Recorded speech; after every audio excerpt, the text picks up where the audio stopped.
Hello, YouTubers, and welcome to Level-Headed News. This is your host, Brenda. 11 articles in this episode for you. All the URLs are in the description of the video for your convenience. And we'll get started with them here. The very first one off the bat is Breitbart.com. It says U.S. Army tests high-energy lasers that can destroy drones.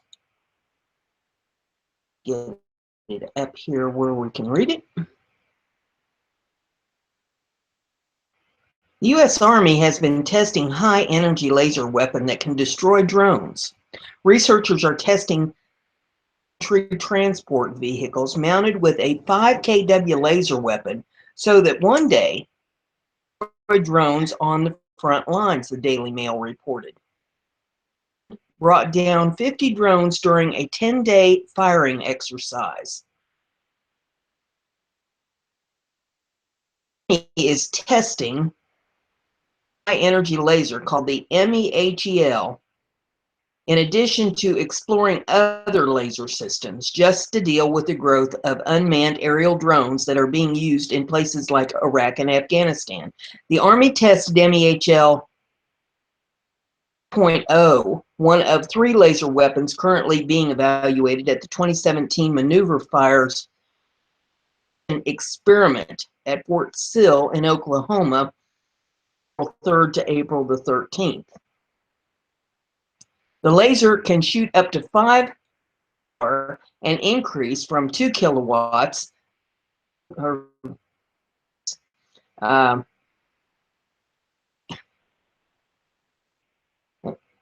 increase from the 2 kilowatts of power it was able to shoot last year. The Army hopes the laser will be able to shoot 18 kilowatts in 2018. The laser includes an onboard radar tracking and camera that soldiers can use to track enemy drones and aircraft. This is the first time infantry soldiers are in charge of testing the system. They're excited about not only what they can do with it in the air, but what they can do with it on the ground as well, Lieutenant Colonel Jeff Ertz, who is in charge of the experiment, said. Also working with Lockheed Martin to test 60 kilowatt laser weapon. Military also plan to utilize laser weapons, planning on deploying laser weapons on its ships within the next 2 years. Next article is off of Liberty Headlines, and it says China and now Russia send troops to border with North Korea. From the Daily Mail originally, it says Vladimir Putin is sending troops and equipment to Russia's border with North Korea over fears the U.S. is preparing to attack Kim Jong-un. The president fears there will be a huge exodus of North Korean refugees if his American counterpart launches military action against Pyongyang.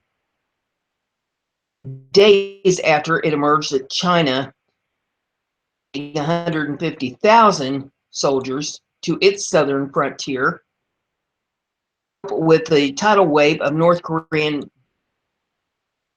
fear would flee across the border if war breaks out. This morning, footage emerged appearing to show how Putin is reinforcing his 11-mile border with North Korea by relocating troops and equipment. Russia is sending troops to its tiny border with North Korea, while China is also understood to have sent 150,000 soldiers here amid fears of refugee crisis in the event of war. Video purports to show one of 3 trains loaded with military equipment moving toward the 11-mile-long land frontier between Russia and state. Another evidently military helicopter movements toward the North Korean border and maneuvers across rough terrain by Army combat vehicles. Another report suggests there have been military moves by the next article is Pack Review. And the hamster is running in the wheel to get it up here for us.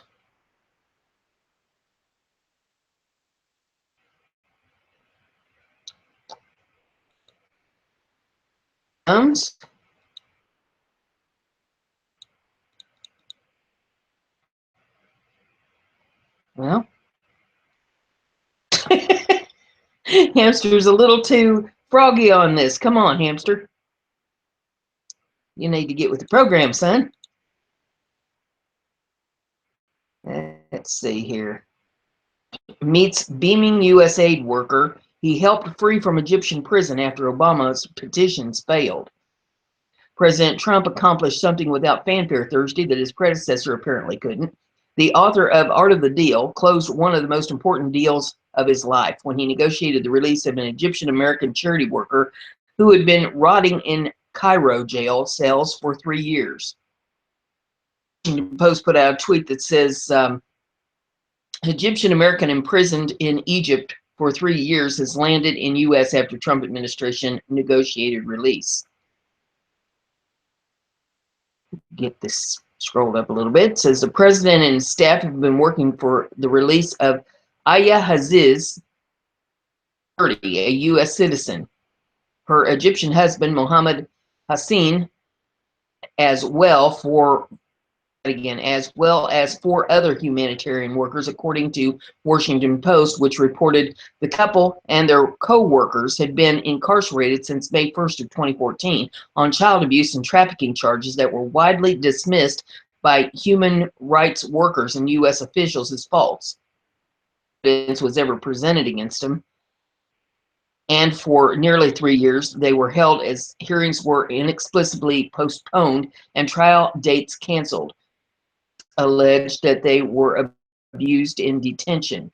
The Obama administration petitions to Egyptian President Abdel Fattah el-Sisi to release the were unsuccessful. As late as December, Egyptian authorities challenged the notion that Hazazi was being held on bogus charges. And there is some video in this if you care to watch it. It wasn't until Trump stepped in and reset American-Egyptian relations that any headway was reached. The process of shoring up relations began on April the 3rd when Trump welcomed el-Sisi to the White House and announced at a joint press conference that he was very much behind the Egyptian president. At that meeting, Trump described the el-Sisi leadership as fantastic, and he offered the U.S. government strong backing. Relations began to thaw at that point. The process bore fruit last Sunday when it announced it was dropping all charges against Hazizi and her husband, as well as all other humanitarian workers. At that point, Trump ordered that a U.S. government aircraft be dispatched to bring them all home. The president met with a beaming Hazazi at the White House, home at last, and there's video of that. Folks on social media couldn't help but compare this prisoner release to the one that Obama administration negotiated with Iran. That one was a little more than a ransom payment that ended up costing the taxpayers big time. And one tweeted back to the Washington Post tweet, says, good news, I'm betting it didn't cost U.S. taxpayers $400 million plus an additional $1.3 billion after the release. Obama, take notes. Another one tweets, oh my God, Obama was the most useless president in American history. Another one says, not a Trump fan at all, but sure of the deal. Not a Trump fan at all, or sure of the deal made, but when someone's brought home, he should get recognition. This is good. Another one says, waiting for the left's stupid response to this. That's a nice story. That maybe negotiated when el-Sisi was here. Ends here by saying U.S. House Speaker Paul Ryan said it all when he observed that President Trump always finds a way to get it done. Article.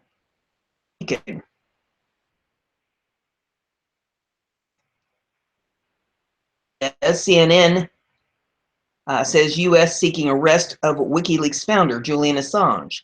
U.S. authorities reportedly prepared charges against WikiLeaks founder Julian Assange and intend to arrest him after his organization leaked sensitive U.S. intelligence, according to officials.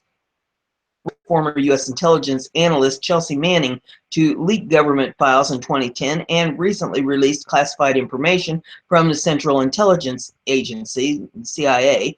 Assange found refuge in the Ecuadorian embassy in Britain and until recently received protection from U.S. charges under the First Amendment, according to CNN on Thursday. Prosecutors said they found a way to bypass constitutional protection, however, following an unprecedented statement by CIA Director Mike Pompeo declaring that WikiLeaks' previous actions were not protected by the First Amendment. President Barack Obama's administration investigated Assange, but was reluctant to charge him, given that others, including newspapers like the New York Times, published the leaking intelligence from Manning. News of Assange's charges came on the same day Attorney General Jeff Sessions said that arresting Assange was a priority and that the government was going to step up their efforts on all leaks. Interesting to follow because that's constitutional. Freedom of the press. The next one's off of Breitbart.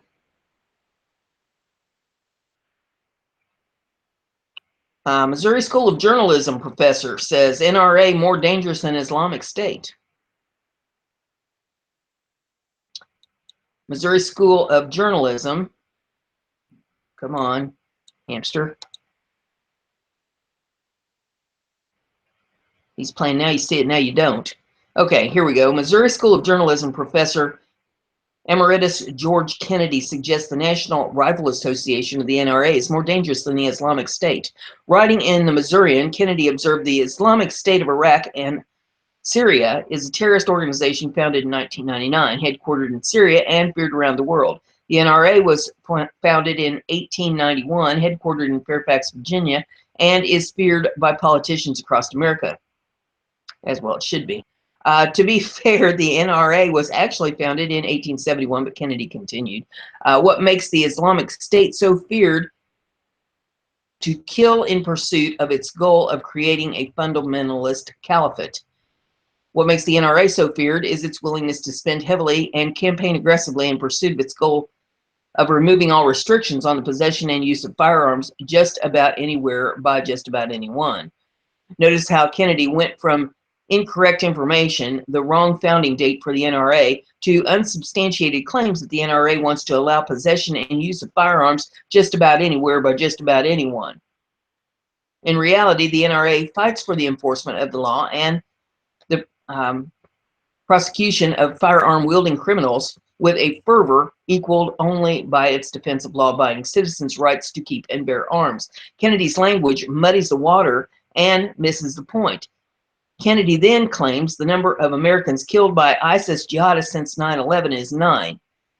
That is not a typo. He actually links to Euro news sources and claims only 9 Americans have been killed by ISIS jihadists since the terror attacks on New York City in 2001. Where were Kennedy and the Euro news when an attacker claimed allegiance to ISIS attacked Orlando Pulse and killed 49 people on June the 12th of 2016? That gunman literally used 911 call to announce his allegiance to ISIS leader Abu Bakr al-Baghdadi, or whatever his name is. And the Orlando Pulse attack is not the only one that could be mentioned or disproved. Kennedy and his Euro news source. Kennedy's purpose is claiming only 9 Americans killed by terrorists was really set up to, try this again, Americans killed by terrorists was really to set up his second point, that 11,737 Americans are murdered each year with guns. This figure is actually close to the truth. The average number of firearm-related homicides hovers around 10,500 to 11,500 annually.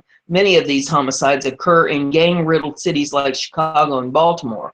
For example, there were nearly 800 homicides in Chicago in 2016 and over 300 in Baltimore. So a tenth of our nation's homicides occurred in 2 Democrat-controlled cities, both of which as the solution for the failure of gun control. The NRA supports harsh penalties for the use of guns and crimes in these cities, but individuals like U.S. Attorney Zachary Farden, former head prosecutor of those committing federal gun crimes in Chicago, did not make the prosecution of gun crimes a priority, according to the Chicago Sun-Times. In fact, the prosecution of gun crimes in Chicago became so lax that Chicago Police Board Chairwoman Lori Lightfoot addressed efforts to rein in the city's relentless violence by saying, we need to have more federal gun prosecutions in Chicago. Our federal U.S. Attorney's Office, the ATF, the FBI, need to be much more invested in this overall strategy. Chicago police departments cannot tackle this issue by itself. The point is simply that there is reality which shows the NRA defending natural rights,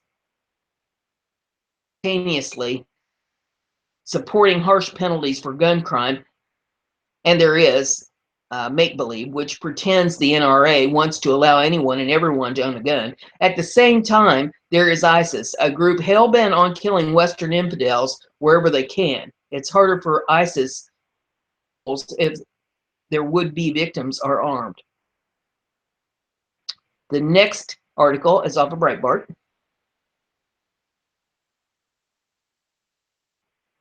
Obama operatives direct town hall disruptions nationwide. I'll get this scrolled up a little bit here. Get past the pictures. There we go. As members of Congress wind up their Easter break back in their districts, a website honoring former President Barack Obama is providing progressives with the information and tools they need to disrupt town hall meetings that lawmakers are holding over the remainder of this week. Visitors to the townhallproject.com website can find everything from detailed information on each scheduled town hall meeting to how to make signs and even specific questions to ask to push the agenda on a range of talking points, including investigating President Donald Trump, Trump's starvation budget on foreign policy, climate change, supporting illegal aliens, and LGBT rights. By clicking on the About icon, in the first thing that pops up is a quote from Obama's farewell speech in Chicago on January the 10th of 2017. It falls to each of us to be those anxious, jealous guardians of our democracy to embrace the joyous task we've been given to continually try to improve this great nation of ours, because for all our outward differences, we all share the same proud title, citizen, Obama said. The website states Town Hall Project empowers constituents across the country to have face-to-face conversations with their elected representatives. We are campaign veterans and first-time volunteers. We come from a diversity of backgrounds and live across the country. We share progressive values and believe strongly in civic engagement. Search every district and state for public events with members of Congress. Then we share our findings to promote participation in the democratic process. The page also reveals the kind of progressives town hall effort by naming its sponsors, including MoveOn.org and the Center for American Progress, the latter under direction from John Podesta, longtime Obama operative and Hillary Clinton campaign manager. The Town Hall website links to the websites of both organizations, as well as the sponsoring individual website, which features a video of Rachel Maddow on MSNBC reporting about the power of the Town Hall movement. If the Tea Party was able to take on a historically popular President Obama with a Democratic supermajority to slow and sometimes defeat his federal agenda, we can surely take on Donald Trump and members of Congress who would do his bidding, the invisible website states. Or, I'm sorry, indivisible website states. I wish it was invisible. All three of the sponsors of the Town Hall Project website offer instructions. On the indivisible website, protesters are told, your job isn't to convince your MOC, a member of Congress, of anything.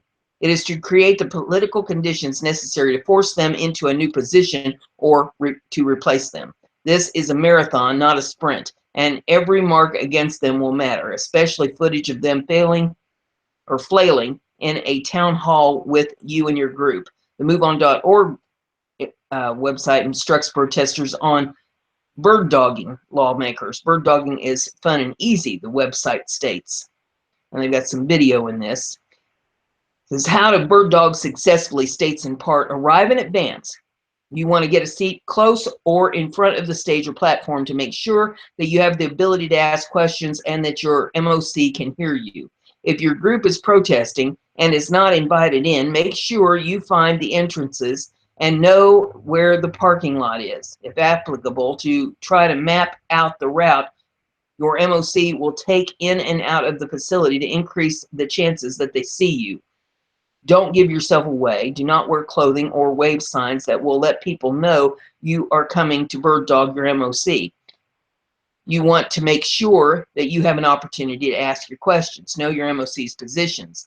Study your MOC's positions on your topics of issues. You want to make sure that they know that you know what you're talking about. Many times, in an attempt to dismiss and discredit elected officials, look for ways to make you seem less informed and thus not qualified to ask your question. However, it is your right to, as a constituent, to ask your question, and being informed will make it harder for you to be dismissed. CAP's recess toolbox is entitled Resist and provides questions protesters should ask at town hall meetings. Will you call on President Trump to release his tax returns? We must know whether he'll profit from GOP's tax reform plan. Will you take all necessary steps to avoid government shutdown, including keeping policies like defunding Planned Parenthood out of the spending measure? Do you support Trump's cuts to the EPA, which will pollute our air and water? Do you support protecting LGBTQ people from discrimination in employment, housing, credit, and public places and services? The long list of town halls promoted on the website totals 87 meetings this week for both Republican and Democrat lawmakers across the country. The website also encourages visitors who can't go to town hall in person to call the representative, and contact information for members of Congress is provided. You have more power than you think, website states. The town halls are one of the most effective ways to use it. And they have a map showing where all the town halls are. You know, that can be a two-way street. Conservatives can do the same thing to the Democratic Congress. Liberty Headlines is the next one. Conservative Representative at Labrador unafraid of town halls with angry progressives. This says, while some GOP congressmen have scheduled virtual town halls to hear the concerns of constituents, or no town halls at all, Idaho Representative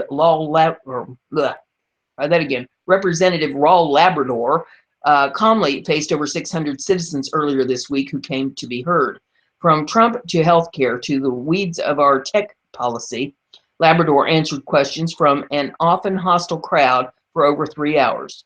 Grassroots activists from Idaho Indivisible and other progressive groups showed up with red and green pieces of paper to signify agree and disagree. With those protesters cheering and waving their signs, the atmosphere was more like a sports game than a town hall. Reading a question off her phone, one woman questioned why Labrador publicly opposed paid maternal leave, suggesting it seemed contradictory to his pro-life stance. You seem very concerned about the well-being of children before they're born, she stated, or started out, before having to pause for cheers of the progressive attendees, their green pieces of paper raised. But I wonder what happens to that compassion going forward in terms of the positive change you could make in the terms of healthcare and education and parental leave. Labrador responded calmly despite the din of the crowd. I think we have a responsibility to each other as a society, but the difference that you and I have is that some people think that should be the burden of the government. I think that should be the burden of the local communities, Labrador said. I think we need to stop relying so much on the government and start relying more on each other, he said. Emotions ran high for many attendees who were devastated by President Trump's election. The day after the election, I had to explain to my stepson that we elected a monster. Where were you? Asked a teary-eyed constituent. Where were you? And what do you have to say to my 11-year-old and 6-year-old stepsons about how you can do such horrible things and still become the highest elected office in the country? The hostile environment at town halls are causing some Republican congressmen to hold tele-town halls or virtual town halls on Facebook Live. After heated confrontations, the Utah GOP recommended that lawmakers not hold large public town halls if they cannot provide adequate security. One lawmaker sneaked out a back door to avoid protesters. Many members of Congress aren't holding town halls at all. Virginia Representative Barbara Comstock skipped 2 mobile office hour sessions she had scheduled in late January as backlash against Trump and the GOP efforts to repeal Obamacare began to build, CNN reported. But Representative Labrador wasn't afraid of dissent. I love interacting with people. I always think it's a great thing, he told the Idaho statesman. Toward the end, I got really tired, I have to admit. The Republican congressmen who do schedule public town hall meetings provide a forum not only for their constituents, but in some cases, the whole state. I live in Boise, but I am Mr. Simpson's district, one town hall attendee told the statesman. Raul Labrador is the only congressman of ours who has scheduled a town hall. So I have to give him credit for that. It's a chance for us to have our voices heard. The statesman's editorial page says that even those who disagree with Representative Labrador should respect his willingness to engage. Because of his consistent policy positions, there's less reason for him to fear the angry crowds. There's no getting caught up in explaining a contradiction tomorrow if you repeat what you said today. He doesn't much care if you fancy him an ideologue, boo him, or brand him with the latest conspiratorial subtitle, said the editorial. Representative Labrador has another town hall scheduled during the congressional recess on Monday, April the 24th. The next article is off of Liberty Headlines, and it says Obama's CIA director worked with foreign agents to undermine Trump's campaign. The American Spectator put this out. It says an article in The Guardian last week provides more confirmation that John Brennan was the American progenitor of the political espionage aimed at defeating Donald Trump. One side did collude with foreign powers to tip the election, Hillary's. Since to retain his position, or seeking to retain his position as CIA director under Hillary, Brennan teamed up with British spies and Estonian spies to cripple Trump's candidacy. He used their phony intelligence as a pretext for a multi-agency investigation into Trump, which led the FBI to probe a computer server connected to Trump Tower and gave cover to Susan Rice, among other Hillary supporters, to spy on Trump and his people. John Brennan, CIA operative, like a branch office of the Hillary campaign, leaking out mentions of this bogus investigation to the press in hopes of inflicting maximum political damage on Trump. An official in the intelligence community tells the TAS that Brennan's retinue of political radicals didn't even bother to hide their activism, decorating offices with Hillary for President cups, and other campaign paraphernalia. A supporter of the American Communist Party at the height of the Cold War, Brennan brought into the CIA a raft of subversives and gave them plum positions from which to gather and leak potential or political espionage on Trump. He bastardized standards so that these left-wing activists could burrow in and take career positions. Under the patina of that phony professionalism, they could then present their politicized judgments as nonpartisan. The Guardian story was written in a style designed to flatter its sources. They are cast as high-minded whistleblowers, but are the upshot of its devastating for them, nonetheless, and explains why all the criminal leaks against Trump first originated in the British press. The next article is off of the Gateway Pundit. It says, report, John Brennan colluded with foreign spies to falsify Trump-Russia connections. In a damning report originally stemming from The Guardian and then picked up by the American Spectator, it has been confirmed that the former CIA director John Brennan colluded with British and Estonian spies who sought to both manufacture Trump-Russia ties and bring down Trump's candidacy as a whole via the American Spectator.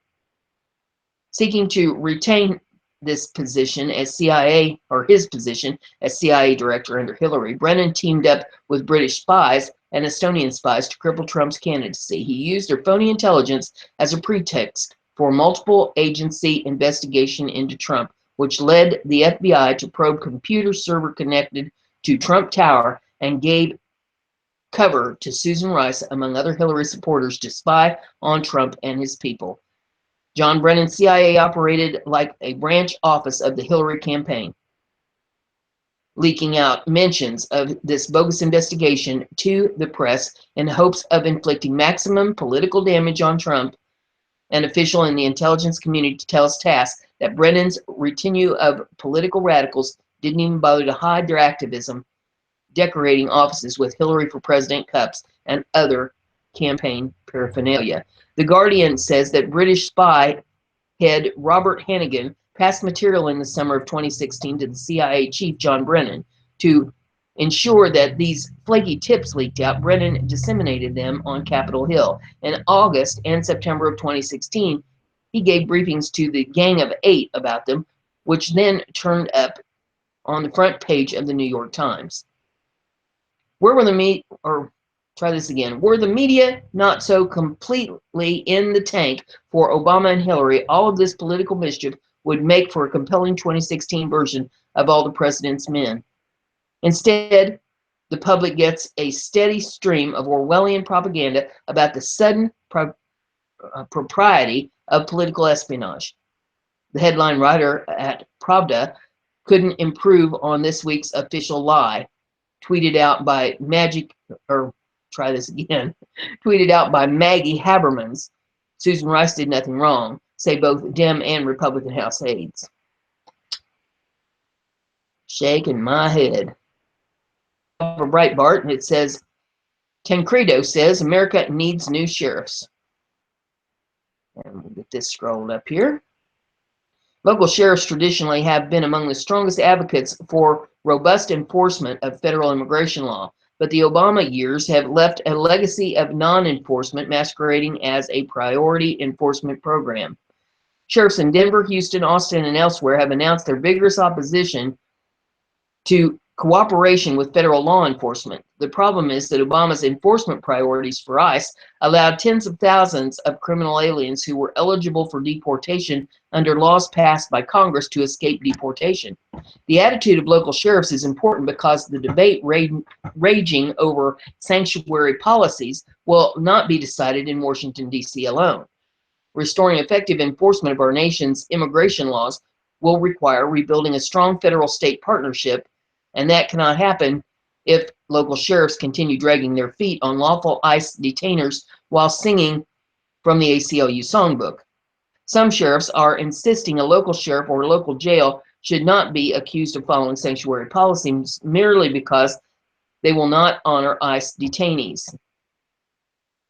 County sheriff explains that less is more rationale in a recent newspaper interview, and there's a link to that if you want to check that out. However, I suspect most Americans see that attitude is a lot like a motorist insisting he is a very safe driver despite flunking the sobriety test with a 0.20 alcohol level. The ICE detainer is lawful. I'll try that again. The ICE detainer is a lawful, essential instrument of federal law enforcement and should be honored by all local sheriffs. Local jails that refuse to do so are releasing hundreds of criminal aliens back into the community, criminal aliens who are eligible for deportation under federal law. In Colorado, the chief culprit and cheerleader for sanctuary policies is the Denver County Jail. In 2014, Denver was listed as an ICE document, in an ICE document as ranked number 10 nationally in the number of ICE detainers rejected over an 8-month period. Now, if ICE shows up at the sheriff's jail at the precise time of a prisoner's release and takes custody, the sheriff is supportive of that. Hooray! But if ICE requests the jail hold the criminal an extra 12 hours so ICE can pick him up, that request will not be honored. Why? Because the ACLU has won a couple federal lawsuits that at the district court level, for example, in the Ninth Circuit case in Oregon, to establish the highly dubious principle that honoring the ICE detainer would be violating the alien's Fourth Amendment rights. The fact that no federal court in Colorado or in the entire 10th Circuit has ever made such a ruling is evidently not as important to some county sheriffs as what the ACLU thinks. Unfortunately, in the last years of the Obama regime, there developed a silent partnership between Obama's minimal enforcement policies and some sheriffs' content to see less reliance on detainers. Eventually, this policy of non-enforcement became the hallmark of what are known as sanctuary cities. Under Obama's policies, ICE went so far as to develop a new detainer form. DHS Form I-247N. That did not have the word detainer anywhere on the form. Accepting and complying with the detainer was even labeled voluntary. It is surprising that many police chiefs and sheriffs did not complain and went along with this de-emphasis on detainers. In effect, police chiefs in a dozen or more major cities became enablers and partners in Obama's war on immigration enforcement. On the good news side, it is widely rumored that the U.S. Department of Justice will soon announce that the federal government will indemnify local law enforcement agencies against civil liability if they are sued by the ACLU or anyone else for honoring an ICE detainer. That new policy should quiet the criticisms of all but most die-hard sanctuary advocates. We must hope that the nation's local sheriffs, who perhaps got too comfortable with the Obama-era non-enforcement policies, will now welcome a return to a more positive federal-state partnership in immigration law enforcement based on constitutional norms, not the values and priorities of the ACLU. And the final one in this episode is off of Liberty Headlines. It says, Planned Parenthood hires Obamacare apologist, mammogram mythologist as top spokesman. Planned Parenthood my tongue's tied. Try it again. Planned Parenthood Federation of America recently announced that Kevin Griffiths has been named the organization's vice president for communications, and he appears to be an appropriate voice for the aggressively pro-abortion activist group. We're thrilled to welcome Kevin Griffiths to our team, said PPFA President and CEO Cecile Richards. Kevin brings unparalleled communications experience in healthcare policy, advocacy, access, and delivery time when these issues have never been more important. Griffiths served as spokesman for the Department of Health and Human Services in the Obama administration and has also led multiple political campaigns. As the Assistant Secretary for Public Services at HHS, Griffiths oversaw communications on an expansive range of health issues from the Zika virus outbreak to the Affordable Care Act and its enrollment difficulties. But Griffiths has also been a longtime advocate for pro-abortion policies. In 2013, he was U.S. Senate hopeful Cory Booker's campaign spokesman and buttressed the candidate's pro-choice comments. We can all agree that we want to prevent unintended pregnancies, and therefore we need, and therefore the need for abortion, Griffiths told PolitiFact New Jersey.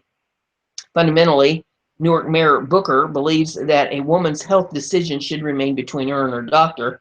Mayor Booker supports Roe versus Wade, which allows women the right to choose up to the point of viability. Griffiths also condemned Louisiana and Alabama's decisions to end Medicaid payments to PPFA in 2015, claiming the state violated federal law. He also perpetuated the lie, often repeated by Democratic candidates on the campaign trail, that the organization provides mammograms for patients. Longstanding Medicaid laws prohibit states from restricting individuals who have coverage through Medicaid from receiving care from a qualified provider, Griffiths said at the time. By restricting which provider a woman could choose to receive care from, women could lose access to critical preventative care, such as cancer screenings. Griffiths also played an influential role in the implementation of the Affordable Care Act under the Obama administration. He remained a staunch supporter of the health care policy, even when it came under attack after its premiums were raised by 25% in over 39 states. Griffiths acknowledged the unusual increase in rates, but remained optimistic about Obamacare's implementation. Headline rates are generally rising faster in previous years, he said in a briefing with reporters.